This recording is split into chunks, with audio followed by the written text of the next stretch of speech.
आऊज़ुबिल्लाहिमिनश्शैतानिर्रजीम बिस्मिल्लाहिर्रहमानिर्रहीम। आज हमने पढ़ना है बेटा हमारा LHV जो पार्ट सेकंड के लेक्चर हैं। राबिया खालिद साहिबा की जो बुक है, ये चैप्टर 2 चल रहा है हमारा, पेज नंबर 83 है। रिप्रोडक्टिव ट्रैक्ट इन्फेक्शन RTIs, ये बहुत ज़्यादा इंपॉर्टेंट है बेटा, ये पढ़ना आपके लिए। तो रिप्रोडक्टिव ट्रैक्ट इन्फेक्शन जो है वो बहुत सारी औरतों को साइलेंटली हर साल यानी मौत का शिकार भी कर देते हैं, डेथ की वजह बनते हैं, और बच्चे के लिए और माँ के लिए बहुत ज़्यादा ख़तरनाक है। और सबसे जो काबिल गौर बात ये है कि बेटा ये जो रिप्रोडक्टिव ट्रैक्ट इन्फेक्शन है ये काबिल इलाज है। इनका अगर इन तवज्जो दी जाए, इनका इलाज किया जाए तो बहुत सारी औरतों को मरने से बचाया जा सकता है। तो बेटा मेरे गौर जो है लेक्चर जो है वो गौर से सुना करें। ये लेक्चर सुनने से आपकी बहुत सारी मारूजियाँ, short question, long question clear होंगे। और साथ में हर रोज़ कोशिश किया करें बेटा 3 मरतबा अल्लाहुम्मा रब्बी ज़िदनी इल्मा पढ़ा करें, और रब्बी इश्रह ली सदरी व यस्सिर ली अमरी वहलुल उक़दतम मिन लिसानी यफ़क़हू क़ौली पढ़ा करें। तो ये 2 दुआएं हैं बेटा। एक तो ये दुआ अल्लाहुम्मा रब्बी ज़िदनी इल्मा, ये अल्लाह पाक ने ख़ुद आप सल्लल्लाहु अलैहि वसल्लम को सिखाई दुआ। आप सल्लल्लाहु अलैहि वसल्लम पे जब कुरान पाक उतारा जाता था तो आप सल्लल्लाहु अलैहि वसल्लम बहुत ज़्यादा परेशानी का शिकार रहते थे कि कहीं ये मुझे भूल ना जाए, और उसको रट्टा लगाते थे। तो अल्लाह पाक ने ख़ुद फरमाया कि ए नबी, आप सिर्फ पढ़ा करें रब्बी ज़िदनी इल्मा, और हम ये कलाम तुम्हें भूलने नहीं देंगे। तो हमें भी सिखाया गया कि अगर हम रब्बी ज़िदनी इल्मा पढ़ेंगे बेटा, जो पढ़ेंगे वो भूलेंगे नहीं। और जो दूसरी दुआ है रब्बी इश्रह ली सदरी व यस्सिर ली अमरी वहलुल उक़दतम मिन लिसानी यफ़क़हू क़ौली, ये हमारे नबी हज़रत मूसा अलैहिस्सलाम ने अल्लाह पाक से दुआ की थी। उनकी ज़ुबान में लुकनत थी, और कोई भी नबी जो है वो पढ़ा लिखा तो नहीं था, लेकिन अल्लाह पाक ने उनको अपने जो है रहमत से इल्म नवाजा था बहुत ज़्यादा। तो हज़रत मूसा अलैहिस्सलाम की ज़ुबान में लुकनत थी, तो हज़रत मूसा अलैहिस्सलाम ने दुआ की कि या अल्लाह मेरी ज़ुबान की लुकनत खोल दे, मेरा सीना मेरे लिए वसी कर दे, और मेरे काम को मेरे लिए आसान कर दे। तो अल्लाह पाक ने देख लो उनको इल्म भी अता किया, उनको गलबा भी अता किया, और उनके काम को उनके लिए आसान भी किया। तो ये 2 छोटी छोटी सी दुआएं हैं बेटा, ये पढ़ा करें लाजमी। तो पढ़ते हैं बेटा रिप्रोडक्टिव ट्रैक्ट इन्फेक्शन क्या होता है। अबाउट 330 मिलियन क्यूरेबल RTIs, ये भी मरूज़ी बन सकती है बेटा। तकरीबन 330 मिलियन क्यूरेबल RTIs हैं, रिप्रोडक्टिव ट्रैक्ट इन्फेक्शन है। कुछ बच्चों को शायद रिप्रोडक्टिव ट्रैक्ट इन्फेक्शन का ना पता हो, तो बेटा जो तौलीदी अज़ा हैं, जो बच्चा पैदा करने के लिए मेल और फीमेल के अज़ा हैं, उनका इन्फेक्शन होता है। ये 1 मिलियन 10 लाख का होता है, तो ये 330 मिलियन किस्म के इन्फेक्शन है, लेकिन ये क्यूरेबल है यानी काबिल इलाज हैं बेटा। RTIs हैं, ये ग्लोबली दुनिया में पाए जाते हैं एवरी ईयर, हर साल। Most of which are occurring in the developing countries, और ज़्यादातर इसमें से तरक्की पजीर ममालिक में पाए जाते हैं। डेवलपिंग कंट्रीज़ कहते हैं तरक्की पजीर ममालिक, जिनमें अभी तरक्की होना है, जैसे पाकिस्तान भी शामिल है, इंडिया है, बांग्लादेश है, इस तरह के ममालिक। ठीक है, जो डेवलप्ड कंट्रीज़ हैं वो कहते हैं तरक्की याफ्ता, डेवलपिंग जिनमें अभी तरक्की होनी है। अब majority of the RTIs are transmitted sexually, बहुत ज़्यादा जो RTIs हैं वो ट्रांसमिट होते हैं सेक्सुअली, यानी मेल फीमेल के मिलाप से। देयरफॉर यही वजह these are mostly classified as sexually transmitted disease, तो इनको हम सेक्सुअली ट्रांसमिटेड डिजीज़ भी कहते हैं, STDs। RTIs STDs भी कहलाते हैं बेटा। Women of the developing countries, तरक्की पजीर ममालिक की जो औरतें हैं इंक्लूडिंग पाकिस्तान, इसमें पाकिस्तान भी शामिल है, pay a high toll of untreated STDs, वो बहुत ज़्यादा हाई जो है कीमत अदा करते हैं सेक्सुअल ट्रांसमिटेड डिजीज़ की, resulting in pelvic inflammatory disease, जिससे पेल्विक इन्फ्लेमेटरी डिजीज़ आ जाती है, यानी पेल्विक के अंदर जो अज़ा है उनमें सोजिश आ जाना। इन्फ्लेमेटरी मीन सोजिश आ जाना, इन्फेक्शन हो जाना। इससे इनफर्टिलिटी होती है बेटा, बांझपन आता है, एंड एक्टोपिक प्रेगनेंसी, और एक्टोपिक प्रेगनेंसी होती है। एक्टोपिक प्रेगनेंसी पिछले फर्स्ट ईयर में आप पढ़ के आए हैं बेटा। अगर प्रेगनेंसी यानी हमल बच्चा दानी में यानी ग्रो करने की बजाय फ्लैपियन ट्यूब में ही ग्रो करना शुरू कर दे, तो उसको हम एक्टोपिक प्रेगनेंसी कहते हैं। तो ये जो RTIs हैं इनकी वजह से बेटा पेल्विक इन्फ्लेमेटरी डिजीज़ होती है, इनफर्टिलिटी होती है, और एक्टोपिक प्रेगनेंसी होती है। काजेज़ क्या हैं, वजूहात क्या हैं। RTIs are caused by various variety of bacterial, viral and protozoal infection. RTIs किसकी वजह से होते हैं बेटा, मुख्तलिफ़ किस्म के बैक्टीरिया की वजह से, मुख्तलिफ़ किस्म के वायरस की वजह से, या प्रोटोजोआ के इन्फेक्शन की वजह से होते हैं। Of lower and upper reproductive tract of both sexes, दोनों सेक्सेस के।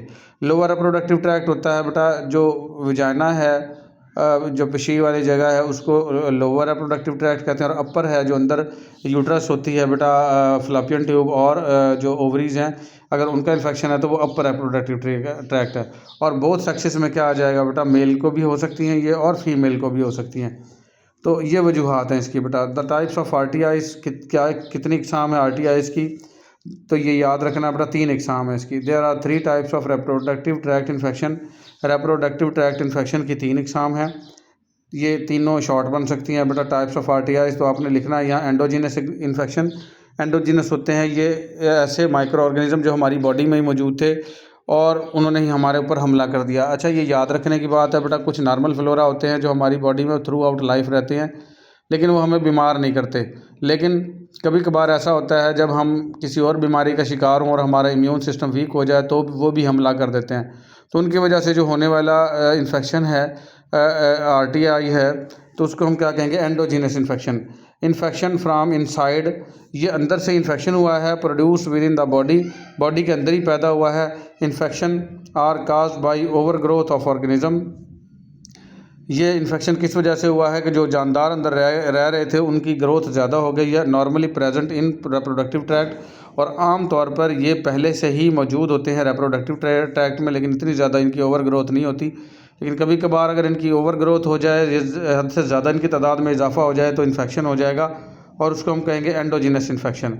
फिर आएगा बेटा आयाट्रोजेनिक इन्फेक्शन, ये आई है लफ्ज़, आयाट्रोजेनिक है, ये बाहर से कोई जरासीम आए उन्होंने हमला किया है। एक्सोजीनस है, एक्सो का मतलब बाहर से आने वाले, due to an external cause, क्योंकि ये बैरूनी वजह से होते हैं बेटा। They are transmitted from outside, ये बाहर से आते हैं by health care provider, health care provider से, यानी डॉक्टर हो गया या नर्स होगी उससे आए हैं। उसने किसी का पहले मुआयना किया होगा तो उसको ये पहले से ही जो है ना हाथ उसके गंदे होंगे और उसने आपके विजाइना का मुआयना किया, विजाइनल एग्जामिनेशन किया और इंसर्ट ऑफ द हर्ब्स, या कोई जड़ी बूटियाँ दाखिल की आपकी विजाइना में।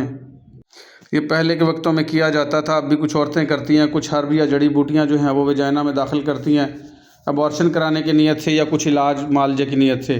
तो वो गंदी जड़ी बूटियाँ उन्होंने गंदे हाथों वाली एसेंट्री दे दी, तो बाहर से कुछ माइक्रो ऑर्गेनिज्म एंट्री ले गए और उससे आयाट्रोजेनिक इन्फेक्शन हो गया।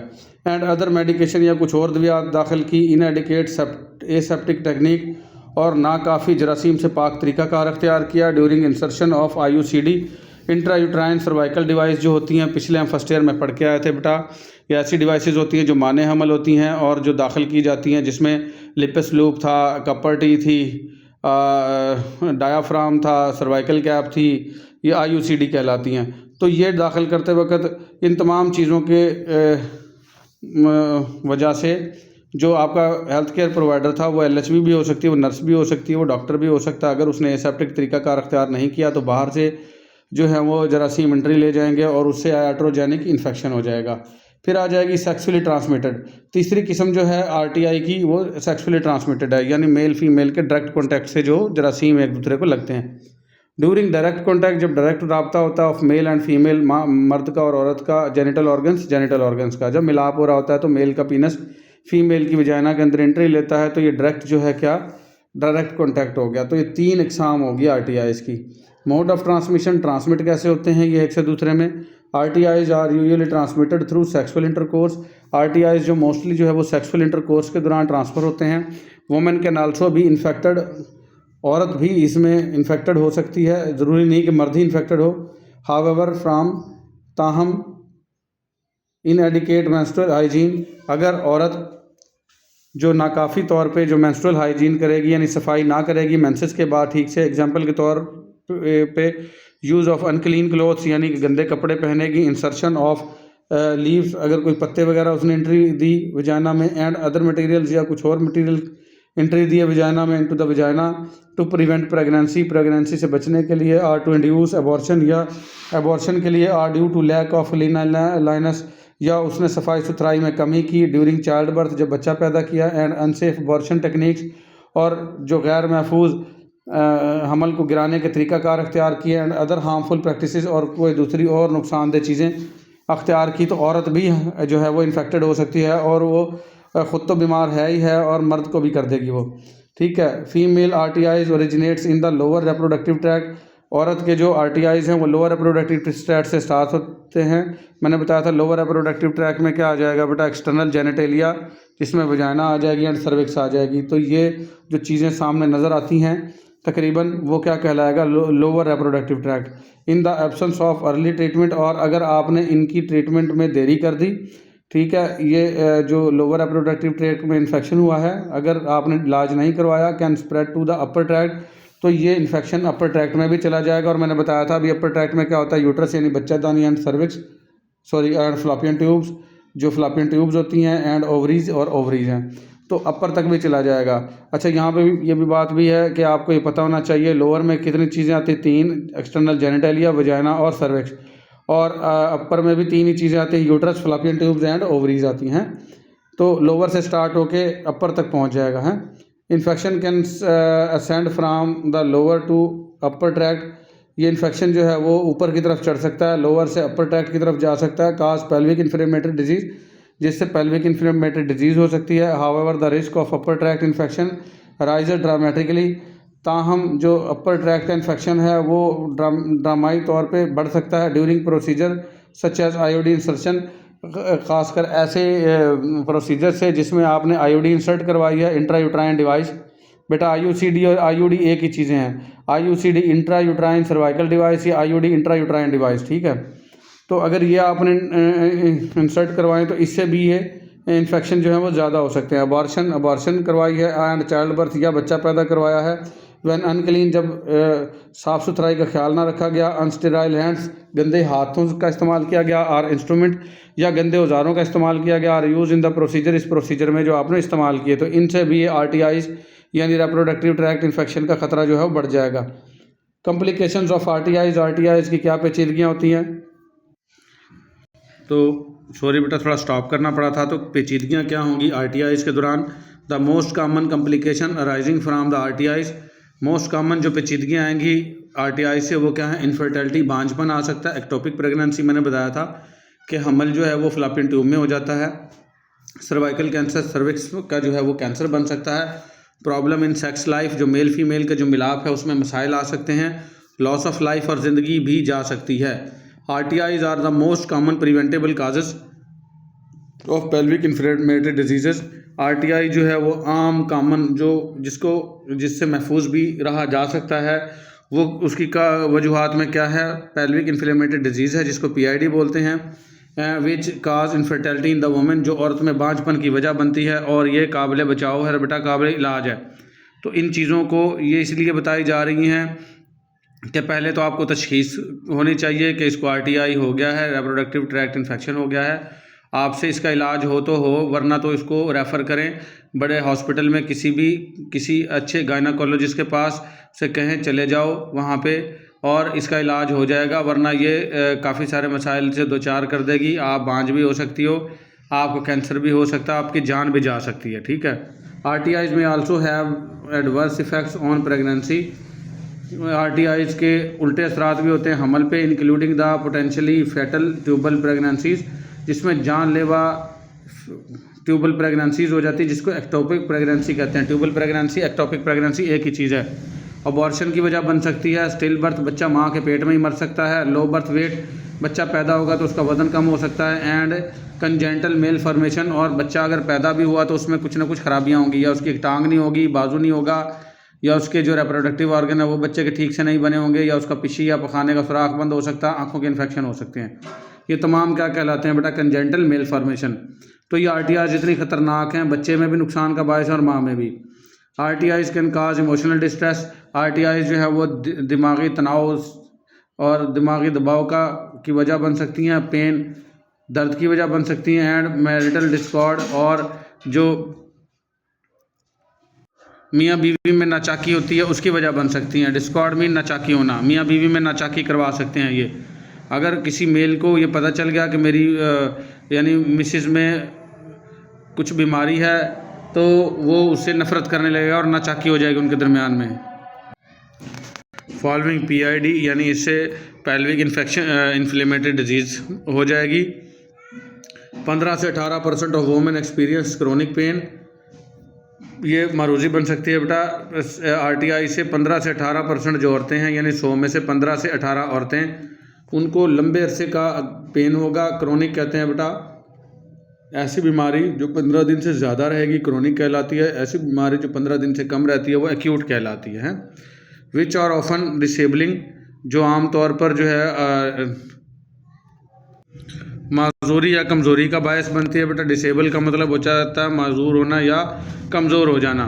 फर्दर 20 से 25% of become prone to recurrent infections, और मज़ीद जो 20 से 25% जो वुमेन हैं वो शिकार हो जाएंगी कि दोबारा उनको इन्फेक्शन हो जाए। प्रोन का मतलब हो जाना पक्का शिकार हो जाना, फितरत में शामिल हो जाना कि बार बार उनको इन्फेक्शन होता ही रहेगा।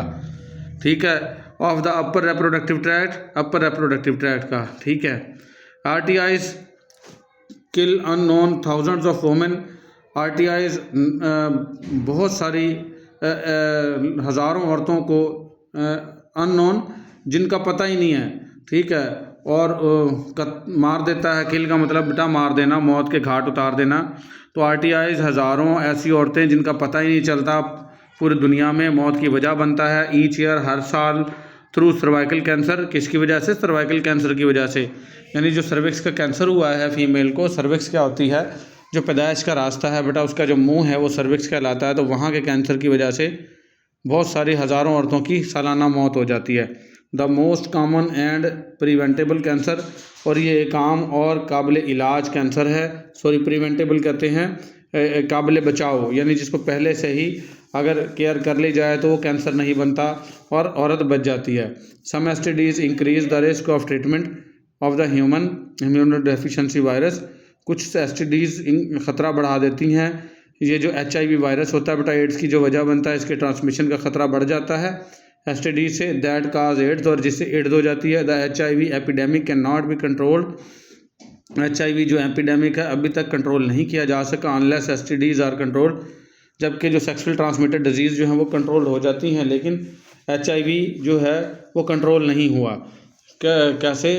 ये जो है ना बेटा, HIV ज़रूरी नहीं है सेक्सुअल कॉन्टैक्ट से फैले, ये सलाइवा के कॉन्टैक्ट से भी फैल सकता है।